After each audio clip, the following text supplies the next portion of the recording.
Good morning, YouTube. Welcome to the Reptile Barn. I woke up a bit congested today, so I figured it was a good day to talk about illnesses in your reptiles and what you should do about it. Specifically, what I'm looking at is, should you go to the vet or not? Now, there is a contingency of reptile people, I don't know if I'm getting the right word here, of reptile keepers who don't like that question at all. They're like, you should always go to the vet. If the safety and well-being of your reptile is the highest priority, then you should just go to the vet whenever you have a concern. Otherwise, you're just in it for the money, right? You're too cheap to take your reptile to the vet. While I am irritated with these people, I do understand the sentiment. However, I think they're overlooking some things. First and foremost, there are certain maladies that can afflict a reptile that are going to be made worse by stress. Okay? So if the treatment can be done at home without a vet very, very safely, going to the vet could be worse because it's just going to stress out your animal to be stuck in a box or a bag, driven to the vet, poked and prodded, have their mouth opened, stuck on a x-ray thing, maybe given injections. All these different things a vet needs to do to properly assess the health of your animal are going to stress it out. Depending on the species, it might stress it out a lot. So I've got this girl out specifically because handling just doesn't seem to stress her at all. Not in the slightest, right? This is Cassie. She's a Super Dwarf retic, but she's been with us for over a year. She's captive bred. Very, very docile, handled all the time. Going to the vet might not stress her that much. I'd be much more willing to take her to the vet for tiny little concerns than, say, a tree monitor, right? If I see something wrong with one of my tree monitors, I am only going to the vet if I feel like, oh, this is going to be worse if I don't go to the vet, right? I need to figure this out. Because going to the vet for a tree monitor is just... it's going to take it weeks to get over that experience, right? They just don't like it. I can't blame them. So, what types of different things could go wrong with your pet reptile, and when should you go to the vet? Well, we've already touched on the first thing. The species is a factor here, right? Let me get one other thing out of the way. If it is any signs of respiratory infection, even the most minor signs, go to the vet. Just go to the vet. If you aren't one of those lucky breeders who has an understanding with vets who will just give you the antibiotics without taking in your pet, because in that situation it might be different, but if you're like most of us and you have to take it in physically in order to get antibiotics, just take it in. I don't care what species it is. Respiratory infections are this bizarre thing that afflicts reptiles where if you catch it early, you're almost guaranteed it's going to be fine. You give it its injections and you make sure its temperature and humidity are on point, you're good to go. It'll clear right up. If you wait too long, it's probably going to die. I mean, it's that black and white. It really is. So if your reptile is gasping, yawning a lot, drooling, nasal runny, just anything that looks like it could be a respiratory infection, just take it to the vet, okay? You will almost certainly regret it if you don't. And I don't care how expensive it is. I get people on the phone that don't want to go because it's too expensive. And I'm like, look, you shouldn't have a live animal then. If you can't afford the $85 for the exam and however much it's going to be for the injections, then you shouldn't have bought the animal. And it's especially distressing if you went out and spent $2,000 on some high-end morph, then I know you have the money, right? So don't give me that. So again, I am not trying to say put your financial concerns above the well-being of your animal. Quite the opposite. I'm just saying that it's nuanced. You have to think about what is wrong with your pet before you just yank it up and take it to the vet. Within reason, right? Here's another example that could happen. As much as many people try, some reptiles will not switch, some snakes I'm talking about specifically, will not switch to frozen thawed. So there is a chance when they're eating a live mouse or a live rat that they could get scratched or bit, right? Most of our collection is on frozen thawed, but we have some that never switched, and they eat live. I have never once had a bad injury ever to one of my snakes eating a live rodent, right? Never. I watch the whole time. It's required, if you're going to feed live. And if the snake isn't hungry, we just remove the rodent then and there, right? So we never put our animals in danger, but when the snake grabs and coils the rodent, if the mouth of the rodent is loose and is able to reach and bite, or maybe a claw, and a scale or two on your snake gets cut, in my opinion, that is not a requirement to go to the vet. Now, maybe I'll get blasted for that, but their ability to heal from wounds is astounding. Absolutely astounding. A teeny tiny little millimeter long cut that's not deep or anything. I'm going to clean it. I'm going to put Neosporin on it every couple days, and I'm going to watch it like a hawk, but I'm not going to necessarily take that animal to the vet. Now, if my snake falls on a rusty nail and has a gash down its back, of course I'm going to go to the vet, right? It would be ridiculous not to. But you got to use your own logic and reasoning. You can't just say, always go or never go. It's never going to fall into those extremes. Use your brain. I would say with most reptiles, most of the time, go ahead and go to the vet. If you're concerned about something, go ahead and go. But,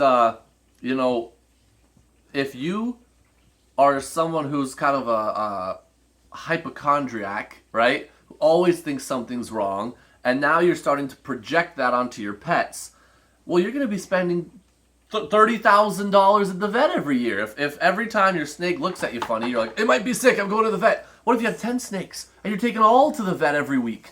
What if you have 100 snakes? You're going to beggar yourself. And then you're not going to be able to take care of them properly because you have no money left, right? If you spend it all the vet unnecessarily, you have to factor the finances into the care and husbandry of your pets.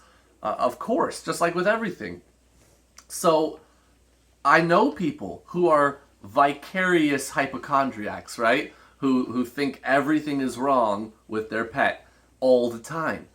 And it's terrible because then they're not enjoying their pet, first off. They're always stressed and worried. And second, they're spending, and I'm not joking, $10,000 a year unnecessarily. Completely unnecessarily. And the vet reassures them, like, no, you brought them in last month for this, and it ended up being nothing. Like, I don't think you... Well, they take them in anyways, and turns out nothing's wrong again, right? So, let's go over a couple other potential problems that your animal could go through, and whether or not, in my opinion, again, use your own brains, not my brain, this is just my take on things, whether or not it's something you should go to the vet for. If I'm feeding adult ball pythons, right, it's feeding day, and one of my big girls, she's 4,000 grams, accidentally ingests a piece of Reptile, the little coconut fiber, I'm not going to the vet. I just not. That happens. It's unfortunate. If I see it happening, I do remove the piece. I do that. I grab them, as stressed and frustrated as it makes the snake, and I remove it. But if I realize too late and it's already going down, I just leave it. I'm not going to the vet, right? I don't want them to cut open my snake to remove a teeny tiny little thing that has a 99.999% chance of just passing on its own. Now, let's walk over here for a second. What if, and I don't know if they're out and about, but these are our little Oregon red-spotted garter snakes. They're growing, but they're still tiny. They're both up there right now. I don't know if you guys have any scale to see how big these are, but they're tiny. These are still the size of a decent earthworm, okay? They're very small. If one of them ingests a piece of Reptile, I'm going to the vet, right? Because the chance of impaction is just dramatically higher than if a big snake ingests a little piece of Reptile. Does that make sense? So again, you got to use your own brain and assess all of the parts of the situation that are happening and see, is this really a cause for concern or not? Because maybe it is, and you need to go to the vet, but maybe it's not, right? So there's a whole bunch of other things. We've talked a little bit about cuts and injuries. We've talked about respiratory infections. That's a huge one. We've talked about impaction concerns if they swallow a foreign body. Things like burns, I would go to a vet. First off, a burn should only happen if you have either a bad setup, which is on you, or an equipment malfunction, right? You know, if you don't have a backup system, your thermostat goes out and you don't realize it and your snake gets a burn on its belly, for example. It should be in an enclosure that's large enough that it can get off the heat. But again, I'm not trying to point any fingers here. I'm just saying a burn, I personally go to the vet, right? I go to the vet. I'm not going to risk that. Something else that comes up. What about when they regurgitate? That's a concern with reptiles. You know, with a mammal, we are built to better handle vomiting, regurgitation, right? You get a little stomach bug, you throw up. You swallow a piece of food that was going bad, you throw it up. All these different things, you throw it up. You know, it can be bad for your teeth. I'm not trying to minimize being sick for a mammal, but for a reptile, it can be really, really bad. I have heard, and I don't want to get too scientific and give you false information, but I have heard that either their stomach acid is just more acidic, or maybe their esophagus isn't meant to handle acidity as well as ours is. But for whatever reason, regurgitation for a reptile is a lot worse than for a mammal. There are also conditions that can make regurgitation chronic, where it happens again and again. That's really dangerous, right? So if I had a snake with a long history of eating perfectly, good bowel movements and all that regurgitates one time, I'm not going to the vet. Probably. Especially, you know, a bigger snake. But if I have a snake that regurgitates 2 or 3 times in a row, I'm going to the vet. Or at least calling my vet and asking advice. If I have a little baby snake that I was already concerned it wasn't eating well and it's regurgitating, I'm going to the vet. So again, use your brain, right? The last thing I want to get into is species or even morph-specific maladies, okay? As many of you know, we had an Eastern Indigo female named Ursula, and she just had some health problems. She never seemed super robust. We took her to the vet many times, and after some x-rays and comparisons, it was really cool. Our vet actually managed to get comparison x-rays from healthy Eastern Indigo snakes from some colleagues of his in, I think, Georgia, maybe Florida, so that he could compare these images of our snake's heart with these others. And we realized our snake had a very enlarged heart, and it was getting worse, right? Got to the point where you could see it from outside her body. It was really sad. So we practiced all of these very specific, you know, we gave her really tiny meals. We didn't want to strain her system at all. Eventually she passed anyways. She lasted longer than we expected, but she did pass. And unfortunately, enlarged hearts, for whatever reason, happen more regularly in Eastern Indigos than in other snakes. So it's something I'm going to be watching for on any future Eastern Indigos, wink, wink, wink, that we ever get, right? If you have a leopard gecko or a boa or a ball python that has a morph that is known for a wobble or stargazing or anything like that, and it is exhibiting that behavior, you probably know why. But if you have one that has nothing to do with that, you know, if I have a normal reticulated python like this, and she starts having a wobble, that's bad, right? That's really bad. And I'm not even jumping into the debate of whether, you know, a spider ball python, for example, is or isn't bad. But for one that does not have a morph causing that defect, then you have a real concern. I would go to the vet immediately if one of my reptiles started exhibiting a behavior like that, right? So be aware of issues that afflict different species, different morphs, because there should be a large body of knowledge about that, right?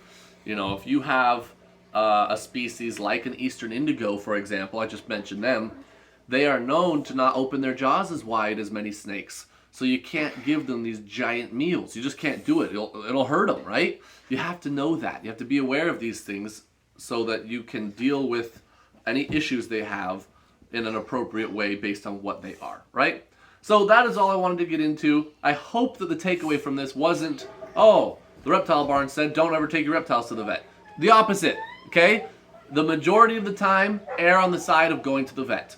I just want you to be aware that you also have to do some of your own thinking. Don't just rely on that as a fallback, meaning you don't have to do anything, right? You do. You should be constantly monitoring and adjusting your husbandry. You should be constantly updating your knowledge of any given species that you keep or want to keep. And there are some issues that I consider a non-veterinary intervention kind of issue that you should be comfortable dealing with on your own. What about a stuck shed? We didn't even talk about that yet. I wouldn't go to the vet for a stuck shed. I would take care of it myself because I know how to do it. Learn how to do it and you'll save yourself a lot of money, right? Because you can say all day long and tell me how much better it is to just go to the vet no matter what, but if the vet's just going to soak the snake and help rub off the skin and then charge you $200, why don't you just soak the snake, help rub off the skin, and save yourself $200? Do you see what I'm saying? So just use your brain. Most of the time, if there's any significant issues, take your snake to the vet, please. Any reptile, right? And as a last note before we finish, become aware and knowledgeable of the vets in your area, because this is not to bash vets, but most of them are going to be an expert with dogs and cats and very, very novice with a snake or a lizard or a frog or any of the exotics we keep, right? So find the good exotics vets, get on their good side, do what you have to. A lot of them enjoy seeing the exotics because, you know, part of the reason they got into it was they liked exotic animals, right? And they're happy to see dogs and cats, but they get excited when they get to help take care of a rare species of lizard or whatever. Do you see what I'm saying? So become familiar with who they are, where they are. Maybe take a couple of your animals in for checkups, even if it's not 100% necessary, so that you start to get some rapport with them. I can tell you, the vets that I use for our animals go above and beyond for us in a way that no matter how much they want to, they can't do for everybody, right? But we have spent untold amounts of money at this vet practice, a couple of them actually. We've brought some of the coolest animals in to see them. They know us very well. We've had vets skip their lunch breaks. We've had vets come in on their off days. We've had vets really bend over backwards to take care of us. They have incredibly crowded schedules. So it's worth your time. If you really, really, really want to take the best care of your reptiles, then meet these veterinarians, get to know them, talk to them about your animals, so that when the time comes, you're not just a random new face with a random new animal. You're already someone that they know and respect, and they know you take good care of your pets, and all that kind of stuff, right? So that is all. I didn't mean for this to drag on so long, but I really wanted to touch on a lot of these issues, and specifically the veterinary side of things. So thank you guys so much for watching. Until next time, we are the Reptile Barn.